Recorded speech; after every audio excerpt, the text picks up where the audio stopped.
Boys, you're going to Dawsonville. Chase Elliott wins the Auto Trader Echo Park Automotive 400.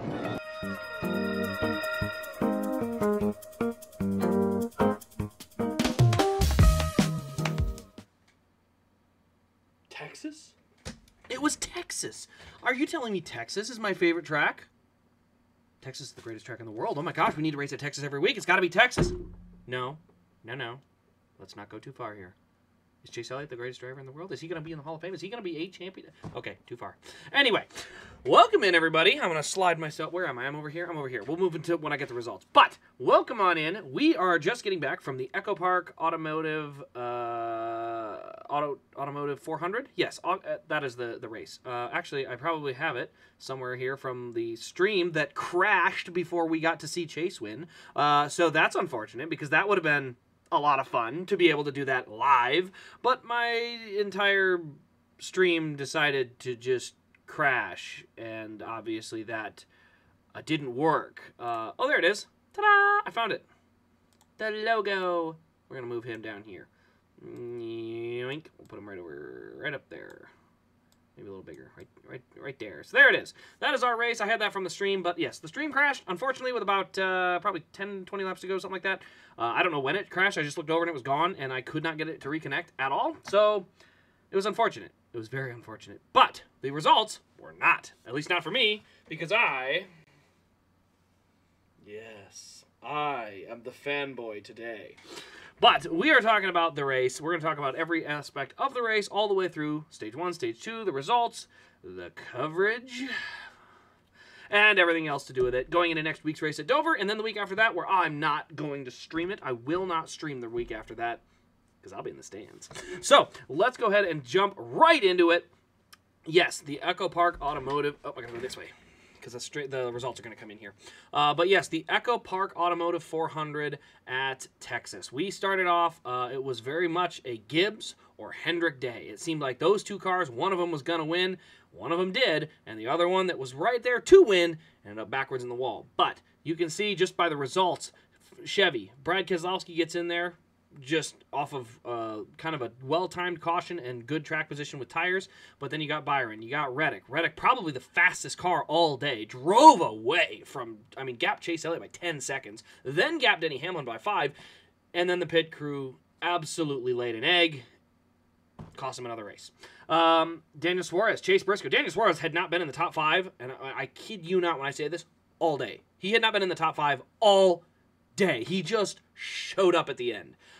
So yes, great finish for him. Austin Dillon, same thing. Not up front all day. Kyle Busch really was non-factor all day. Carson Hocevar was kind of hit or miss in the back half of the top 20. But those are guys that really just got forward at the end of the race and got the positions to finish really, really well. So the race starts off, it's Kyle Larson up front. There was a number of cautions. This race, I think it had a total of 16 cautions. So a lot of cautions for this race, and that created a lot of strategy opportunity. This is a race that without the cautions is probably very bad. But with all the cautions that took place, it allowed for a lot of opportunity on different types of strategies. Number one, our race winner. Very first stint, in the middle of the first stage, everyone stays out. They're going to run their everyone else pits at about lap 45 with 45 to go. They split the stage in half. Chase Elliott and Austin Hill and two more, I think it was Haley maybe, and Hemrick. Don't quote me on that. But they stay out and decide to gamble. They're going to go for a yellow. They run it all the way out. Yellow happens to come out, traps about 18 cars on the lead lap. Well, they pit. A number of cars follow them through. They come out about 10th. So big gain. Chase would have been running outside the top 20. He was the leader of all of them, so they had all been running outside the top 25, and they all got a chance to cycle into the top 20 on the lead lap with fresh tires. So the strategy really worked out, and it'll come into play again later. But let's go into the end of stage number 1. I'm going to plop the results in here. Kyle Larson wins the stage. Then it's Christopher Bell. Then we've got... Let's see, we got Christopher Bell, Denny Hamlin, Tyler Reddick, Chase Briscoe, Ryan Blaney, Chase Elliott, Michael McDowell, William Byron, and Bubba Wallace. These guys were all pretty much there on speed. Chase had gotten in there on a little bit of strategy, but everyone else kind of had gotten there on straight up speed. They were fast. We got 3 Hendrick cars, we got a bunch of Toyotas, and then we got a few Fords just thrown in the mix between Blaney, Briscoe, and McDowell. So that was our stage 1. We move into stage 2. More strategy taking place with all the different gambles and things going through the race. We end up with even more from that. So into stage 2 we go, and in stage 2, Ross Chastain ends up front. Now you might be thinking, well, how did Chastain? Look at the stage 2 results. It looks nothing like the others. Stage 2 actually got flipped. So like at the road course where a caution comes out at the end of the stage, guys will pit before that stage. Well, here it's not the same. They didn't pit under green. They pitted under yellow, but it was about 15 to go on the stage, and the guys that stayed out wanted #1 stage points, but they were also gambling on some fuel. And so they stayed out. A bunch of cars came in, including Denny Hamlin, including Chase Elliott, Ty Gibbs, and I believe Chase Briscoe and maybe Ryan Blaney were the ones that came in. And so they drive their way through the field. So guys like, let's see, Ross Chastain, Bubba Wallace, Eric Jones, Brad Keselowski, Harrison Burton, and Ricky Stenhouse Jr., they were up there on strategy. They snagged the stage points. So they got their stage points, but most of them would pit at the end of the stage. And this is where I'm going to talk about a guy that unfortunately ended up finishing the race way in the back, laps down after a crash. But Ryan Blaney, he was the first car on fresh tires, drove all the way to 3rd, and right when he's about to flip the stage, every other driver that had pitted with that caution was flipping the stage. His crew chief brings him down and does 2 tires. And they only had like 15 laps on their tires. And I don't understand what that move was. I said it at the time in the stream. That was a really bad decision because you're just begging to get wrecked. And unfortunately, that's exactly what happened. But I saw that strategy call. Ryan Blaney probably could have had this race won based on at least the track position of where he was at the time. He was fast. He had gotten out front. And he was the only guy on new tires. He was going to start the next stage in the lead. And so he ends up not staying in the lead. I believe, can't say his name. Ross Chastain stayed out, so it did create a little bit of a hiccup there. Or maybe, no, sorry, Bubba stayed out. But if that confused him of what to do or not, but yes, for some reason he decided not to stay out with everybody else, and he pitted, went all the way back to 20th, and never would see the front again. So not sure about that one. But Ty Gibbs ends up at the front with Chase Briscoe and Chase Elliott behind him. On that very next restart, this is where things get a little wild. Right off the bat, Briscoe and Bubba get washed up the hill. Ty Gibbs gets stuck behind him, and Reddick and Hamlin slide through there, and then Chase follows them through. So then all of a sudden you got guys that aren't even in the picture in the front with the fresh tires ready to go race. So that's the end of stage 2. We end up with a ton of cautions, a ton of strategies through stage 3. In the middle of stage 3, guys like Brad Keselowski, I think it's Joey Logano, and I want to say, who else took advantage of the thing? I want to say Carson Hocevar, Daniel Suarez. There was a number of guys that stayed out, just like Chase did in this first stage with those 4 guys. There was a lot more of them this time around that stayed out during the last cycle of green flag pit stops with about 50 to go. So when that caution came out, Brad Keselowski gets a chance to come in and pit. He comes out 6th, brand new tires, and he's going to start right in that 6th position. Let's go ahead and head to the results here real quick. There they are. So there's our... Ooh, I gotta slide further. Results are big. So there's our results. You see we got Chase Elliott as their winner. Brad Keselowski there. But this is... You kind of mentioned some of the guys back here. Alex Bowman got caught up in what I would call a nematode incident. It's the new nickname I'm giving John Hunter Nemechek. He absolutely arca-braked. I mean, he arca-braked hard, and it unfortunately cost... Alex Bowman his race, but didn't cost John Hunter Nemechek. So that really hurt his race. I'm not sure what happened to Austin Hill. He was running, and so I don't know if he had a mechanical issue or what, but he was running way better than that. Josh Berry got into an accident in turns 1 and 2, backed into the fence hard, destroyed the car. Michael McDowell, while battling for the lead with Ross Chastain late in stage 2, this is before the end of stage 2, he was in position to snag 9 or 10 stage points, and he was in a great strategy spot to try and flip it, and unfortunately, battling with Chastain gets loose, backs into the fence, ends the day. So bad points day for Michael McDowell after so much promise with stage points in stage 1, and then was looking at more stage points in stage 2. I mentioned John Nemechek. Oh my gosh, he somehow still finished behind Ryan Blaney. That's right, he crashed a second time. He was involved in about 5 different cautions today, all over the place. Like I said, the first one with Alex Bowman just arca-braked the crap out of it. I mean, I laughed. I was laughing so hard when it happened because I couldn't believe what I had seen. I was like, are you serious? Did he just fly in there? Yup. So, not a good showing for John Hunter. That 42 car might be cursed. It might be time to renumber that thing. Ryan Blaney, like I mentioned earlier, had gotten stuck back on some bad strategy and then got the boot from the 41 car. Not sure why, but it was pretty hefty contact. Sent him around into the wall hard, 9 laps down. And then you see Ross Chastain back here. Now, Ross Chastain was running second at the white flag. So that tells you there were 32 cars on the lead lap. And I'll be honest, I know at first I thought William Byron may have just done him dirty. And I went and looked at a replay, and for some reason, he was blocking on corner exit. He was trying to, like, pull low and keep Byron behind him. Like, he thought Byron was going to just check up and get out of the gas and give him the lane. And Byron, doing what most anyone would do on the last lap, goes right into this rear bumper and ends up getting him all squirrely and spinning him around. So, yeah, that's a Chastain thing that needs to go. Not because it's not entertaining. Believe me, I was entertained. I literally was just like, well, there you go. Byron's your hero. But the reason why is it cost his team like 30 points. If he just lifts and accepts that, okay, I'm not going to get second, I'm probably going to get third, you still finish third. It doesn't cost you 30 freaking points. He gave up 30 points on the last lap trying to block. And it was not a good block. It was literally not a slide up in front, I'm clear, but it's late. It was, I'm going to dive low on a car with a huge run, and I'm turning left as he hits me in the bumper. Like, just not smart. That is where the chase system has created a small issue, in my opinion, is that doesn't bother Ross Chastain. He lost 30 points on the last lap of the race, and he's not even mad. He's just sort of, eh. And I don't think that's good for a system, is to have it where if you get knocked out of the race on the last lap, you don't really even care. Because, well, if it's win or nothing. Well, there is something okay with finishing second. I mean, Brad Keselowski had a good points day. He's trying to get into the playoffs, and if you're only win or crash, you're going to crash a lot, and I don't know if that's really a great thing for the sport. So he tried to pull the block. It didn't work. Ended up costing him a lot of points. Didn't cost Byron but 1 spot. So not a huge issue there. But like I said, that incident was one that just made me shake my head. Like, what are you doing, man? You just lost yourself 30 points and like all over what? Second versus third? Like, that's such a small little thing. You know, he had a stage win. He was going to really come out of there with a good points day.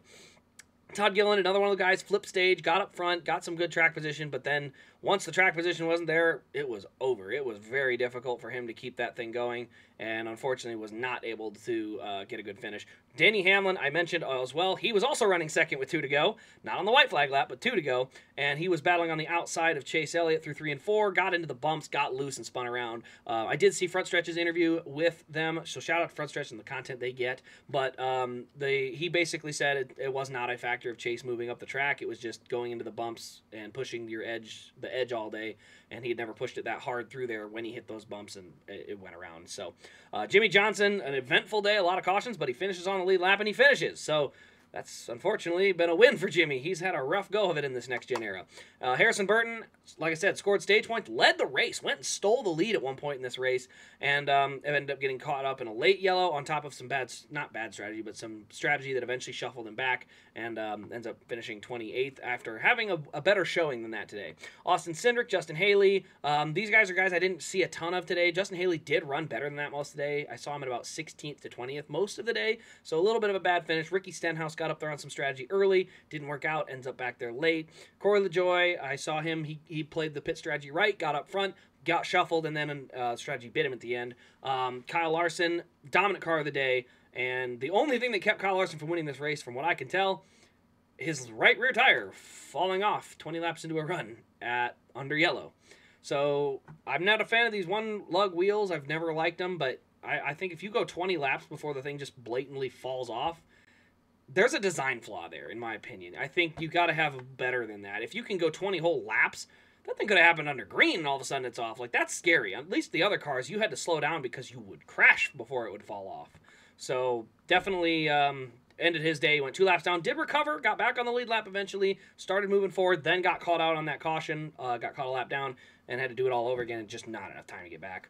Daniel Hemrick, Eric Jones, a little strategy for them guys too. Noah Gragson impressed me all day. When I watched him today, he was moving forward almost all the time, but they used almost no strategy to keep him forward. So he was always starting 20th or 14th or 16th or 18th. He'd move forward, got into the top 10, about 7th at one point, and then just under the green flag pit stop, I mean, he was literally one car from being on the lead lap, and then he would have cycled around with Chase and Byron and those guys, but didn't quite get that break and ended up stuck back in the field and ended up in 26, got stuck in traffic, then it kind of worked his way to 18th where he settled in. Christopher Bell had no right front fender. He had crashed the crap out of that car about 3 different times, and 17th, that's a win. I mean, that car, I don't know how it finished 17th. That's actually very impressive. Ty Dillon in 16th, kind of a non-factor most of the day. Didn't see much of him. Pops in for a top 16. That's, hey, good run. Chris Buescher, Martin Truex Jr. was one of the better cars early. Strategy really bit them late and got the review pass at the end and was able to move forward and get 14th. But, yeah, keep a clean race together, and that 19 will win, but they got to put a race together. 54, another same thing, had a pit call early that really didn't go their way. Showed good speed, not as good as the 11 and the 45, but still showed good speed, but strategy is what bit them. Ryan Preece, outside of the dumping of Ryan Blaney, did look pretty good today. About top 15 speed most of the day. Gets 12th. I think that's probably one of the better finishes for where he ran most of the day. And Joey Logano, honestly, not much of a factor most of the day. Did not see a lot of him, so him in 11th is actually a surprise. Carson Hocevar ran about 18th most of the day, somewhere in that ballpark, and comes home 10th after all those late race restarts, so good job on him shuffling through traffic. Kyle Busch and Austin Dillon were non-factors a good chunk of the day, caught that last yellow, and was able to hold that track position, so good job for those RCR guys getting 8th and 9th. Bubba Wallace had decent speed, got caught with some bad pit strategy, had one bad pit stop, and 2311's got to get their pit strategy, or pit crews figured out. They have a lot of mistakes. Moving up, Chase Briscoe really was the strongest of the SHR cars today. I thought the 10 looked like he could pass cars better, but the 14 was much better at using the strategy to hold their track position, and that's brought him home in the 6th spot. Daniel Suarez, like I said, popped out of like nowhere. Did not see him all day. Not even in the top 20 most of the day. Shows up in 5th at the end with some good strategy calls and then just racing hard and got himself there. So good job for Daniel Suarez to snag a great finish. Tyler Reddick, probably the dominant car, like I had mentioned earlier. 10-second lead on Elliott, 5-second lead on Hamlin, comes into the pits and doesn't even come out with the lead. And even when he comes out, he blows Hamlin's doors off and gets around him. And then, unfortunately, under the next restart, gets shuffled with some contact. I believe Chase split him 3 wide, but then just couldn't quite get cleared and then ended up getting kind of moved out of the groove or got loose out of the groove and just dropped spots. He kept recovering every time, but just could not seem to get it to stick and then raced his way back to the front. William Byron, I mentioned, tangled Ross Chastain on the last lap for 2nd. That allowed Keselowski to pass him in the process of the spin, so that'll move Keselowski to 2nd, and of course our winner, Chase Elliott. So, but yeah, that is the race results. So I talked about all the drivers. I tried to pin at least a little story about everybody. But now we got to go into the coverage. This coverage was abysmal. Man, I am getting so tired of this broadcast crew. And it's not just, I say crew, I'm talking, it's a top to bottom, not good quality. Clint Boyer touched on it partway through the race, but when Denny Hamlin beat Tyler Reddick out of the pits, they talked about it and said, oh, wow, bad pit stop, he lost that spot. And they didn't touch it again. And Tyler Reddick ran him down from 2 seconds back, passed him, and started driving away. And it took him about 5 to 10 minutes before they even acknowledged it. They were like, oh, hey, by the way, this happened. That's kind of important. That's a big deal. So, a huge miss on there. The camera work was awful. I mean, just awful. We almost missed restarts again. They're showing the crowd, and all of a sudden you hear the engines rev up, and then they're trying to flip back, and they're not at a good angle. And I just don't get it. I mean, if you're a cameraman at a sporting event, what are you supposed to point your camera at? The event, the cars on the racetrack coming to the restart. Why are we pointing all the cameras into the stands? It's weird. It's not just weird and stupid for broadcast reasons. It's gotten to the level of kind of creepy. Why are you always showing kids on camera? They're just out there having a good time, and I'm happy for them. But it's excessive. It's not once or twice a race. It's all the time. It's just like, look at these children. Look at these children. Like, dude, do you have a fascination? It's weird. Just show the cars. That's why we're all here. We want to watch the race cars on the racetrack. So, man, Fox has got to do something. I mean, I cannot sit through 7 more years of this. I know they got the TV rights renegotiated. NASCAR, go negotiate with Fox and try to get something improved here. It's hurting their product. It's becoming unwatchable. You have to do something. You have to. You can't continue to let it go in the route it's going. I mean, every little incident. There was an incident when Michael McDowell wiped out. On that lap down the backstretch, Ty Gibbs threw a huge block. I'm talking all the way to the apron, and he had 2 wheels below the apron and 2 on the track as he entered turn 3. I saw that and said, oh boy. And then the camera zoomed in, and we lost it. We didn't, I don't know what happened. They made it. But that's the edge of the seat stuff I want to see. I want to see how they made it. And, of course, Michael McDowell wipes out like 2 seconds later, so then they have that to show. But I don't even know if they touched on it. I don't even think they went back and said, wow, look at this thing from Ty Gibbs. What a save these guys all made getting through that corner when a guy wasn't on the racetrack. Like, that was an impressive save, and we're not seeing it. We're not seeing these things. That's important. We need to see the action as it takes place. And for them to miss that element, yes, they caught the crash. Okay, good job on doing what you're supposed to do. That's the bare minimum, to catch the leader wrecking. That should be bare minimum. But to miss that element, when you see a car weave out of line and it's out of line, it's off the track coming into the corner, I want not all the cameras, but one camera to get it in shot, and you have a way better shot of getting it in shot if you don't have your cameras this close, if you zoom out. So now all of a sudden, if this is a car, if I'm zoomed in this far and somebody's coming to the inside, you can't see it. If I'm down here, car to the inside, car to the outside, car in front, car in back, you can see more. Zoom out. It's not hard. Everybody knows this. Like, this isn't news. Everybody hearing this rant knows this is exactly what people have been saying forever. Why was there a mosquito in here? But we've all said it. Zoom out. We can't see what we want to see. Zoom out. We're not saying you got to be at the blimp the whole time, but back the shot up so we can see multiple sets of cars, seeing the runs develop, seeing cars moving high, getting a run, this car falling back, so this guy's going to move high. It's a giant puzzle on these restarts, and we're not seeing any of it. We're missing all that action. And then I'm going to throw this out there. I want this specific camera banned. I don't want them to ever use it again. It's a camera that mounts right about there. Oh, sorry, right about there on the rear. Oh, whoops, I'm not on the right part here. There we go, right here, right on the rear. Except it doesn't point at the rear of the car. It points over. Oh, I should probably get these off my screen. My bad, guys. All right, I'm going to slide back over. But anyway, it mounts on the rear spoiler, and it points to the right car, okay? And they've put logos on the screen so they can show their logos, because Fox probably has a boatload of obligations of logos they need to show. But on restarts, we've got 3 wide, we got 2 wide, we got a bunch of racing action, and you fix to an onboard of a spoiler with one car on its outside. So you're watching one car from this angle. You're just staring at this one car. Oh, a little further. Oh, a little further back. A little further back. Meanwhile, there's 3 wide behind you. A guy went top to bottom to pull a block. This guy shot the middle and did the... And we missed all that because you're showing one car. Because I have got a logo to show. I zoomed in. I'm close. You can see the logo. It's gotten so bad. And I'm going to... This is not NASCAR's team's fault. It's gotten so bad with all the onboards and all the zoomed-in shots and all the close-ups and their inability to just zoom back and let us watch the race, they have started to put sponsors here and here, right on top of the headlights. Because for so often, they're showing an onboard where the car is like this. It's right there. It's right up on the car. And so they put a sponsor right there because they know it'll get red. They can see it. The car is this close, and they're showing all these close-ups, and it's zoomed in like this. How is this a good view for racing? If you're watching a car like this, also this is a beautiful car. But anyway, how is this good for racing? Look at this. Oh, you can see a Chevy emblem. Yeah, Chevy, go Chevy. I don't care. I want to see the racing on the track. I am so excited to be at Kansas. I won't have to watch a broadcast. I'm going to get to see good quality racing the whole time, commercial free. Add the commercials in because we'll have that. This race, luckily, we didn't miss too much green flag action because there were so many cautions, 16 of them, yet we still had 5 or 8 side-by-sides and 2 full-size breaks. I mean, you factor all that in, it's like 35 commercial breaks. It's insane. But, yeah, that's all. I'm not going to go any further on the broadcast. I've said my piece for now. I'll probably do it again next week. I'm growing tired of it, but, man, it is so frustrating. I mean... The racing is good. The racing, at least at Texas, was good. I'm not going back to Martinsville. But the racing was good. And for people not to necessarily get to see all the action is hurting their product. People don't think the racing is as good as it was before. It's actually as good, if not better. But you're not seeing it. So, yeah.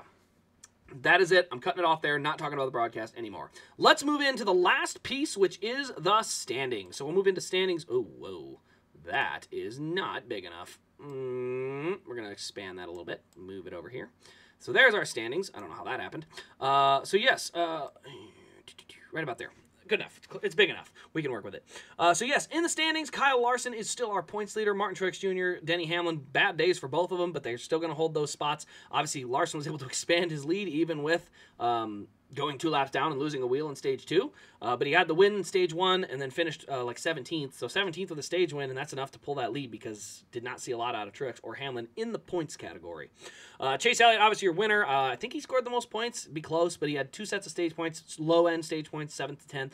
And then obviously the win. He's going to jump a couple spots. William Byron in 5th. We've got Tyler Reddick in 6th. He moves up. Both of them got past Blaney after Blaney's issue, but they're all fairly tight in the points. Then we got Reddick, Bubba. I mean, top 10 for Bubba in the points is huge. Like, he's going to be able to point his way in and not rely on a win. Now, I don't remember if he made the chase last year or the playoffs. I can't remember. I thought he did.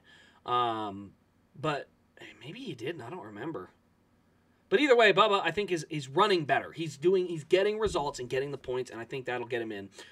Christopher Bell has his win already. Chastain, like I said, 30 points it cost him. You know what those 30 points would do for him? He would be up with Ty Gibbs in 5th or 6th, and instead he is 11th. You can't just throw points away. Now, he's in good shape still. He's not, like, out of the playoffs, but not good for sure. Chris Buescher, Alex Bowman, Joey Logano, and Kyle Busch. So that is our current playoff picture, minus Kyle Busch, because Daniel Suarez has that win. So Daniel Suarez would actually bump Kyle Busch and take that 16th and final spot. Now, we're going to move into the backside of the standings here really quick. We're going to show you where we got some chase contenders, where they're running at. So there we go, right about I cut Zane off. I'm sorry, Zane. There we go. You need to get further up the standings. All right, so Kyle Busch is on our 17th spot. Technically, that's the spot everyone's going for because Suarez is locked. He will move up. So that is the spot they want. That is actually 17th right there at 118 points. But guys like Noah Gragson, they're already getting close to 100 points back of the cut. That is a long way to go. Now, Noah has showed good speed at a couple tracks. Got to start getting the stage points and results. They got to use some strategy, do something. The speed is there. He was outrunning a good chunk of the guys in front of him, but you got to get the points when you're in those positions, and they didn't do that today. Kaz Grala, Justin Haley, though Rick Ware has improved, they are still the back. Zane Smith, his horrid season, definitely had a bright spot today. They looked a lot better. Ran in the top 5 for a chunk of it. Definitely coming down to the end was in the top 5. So Zane had a much better showing today, but he has had a miserable season as of date. No stage points thus far for him. Corey LaJoie also had a great run going. Ended up still getting a top 15, but he at one point was in 5th when he caught that yellow. Just wasn't able to get it to hold there. Carson Hocevar, our 22nd, the most impressive of the Spire cars in speed probably thus far. Ryan Preece is another one that after penalty has gotten there. Michael McDowell, man, you factor in the DNF at Coda and the DNF today. Those 2 DNFs are probably value in terms of he would have had some stage points, probably a good finish. That's probably about 40 points that cost him there. And then he probably would have snagged another 30 points at Coda. That's 70 points. So if you look at where Michael McDowell is, 184 back, he'd be at the cut line. So those 2 situations are what's throwing him back.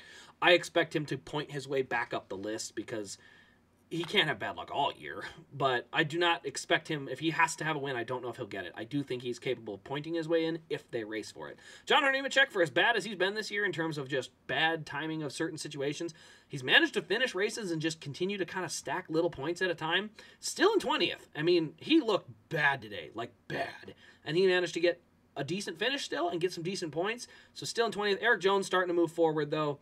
Starting to see that 43 team get a little bit quicker as well. And Brad Keselowski with a huge boost today. Definitely needed a good run because he was sitting way back here for a long period of time. So finally getting some results. But we're still early. There's a long way to go. A lot of winners can take place. But we move into Dover next week, so we'll see who's going to have the edge there. But that will wrap up the talk of the standings. That will wrap up our talk about Texas. If you are interested, ladies and gentlemen, if you head on over to rasdiecast.com, the link will be in the description, and I might see if I can pop a link into the load. I think I can pop one up at the end of the video. But anyway, if you head on over to rasdiecast.com, you will be able to pick up the Chase Elliott Hooters Texas win. Also, just announced this week, the Hendrick 3-pack for Larson, Byron, and Elliott. All raced versions from Martinsville as they cross the finish line. So no confetti on this one. So William Byron will actually have 2 separate race versions for that Martinsville one. But you can pick those up also at rasdiecast.com. Be sure to use the promo code RACECRAZE to get yourself 10% off at checkout. Otherwise, guys, that'll wrap it up for me. We will see you next week at Dover for a live stream. Fingers crossed, our stream won't crash. But that being said, every time the stream has crashed, Chase Elliott finishes well. So if it takes that to win every week, I'll do it. But anyway, guys, thanks for watching. Chase Elliott fans, let's go celebrate. Have a good one. Other than that, we'll see you next week.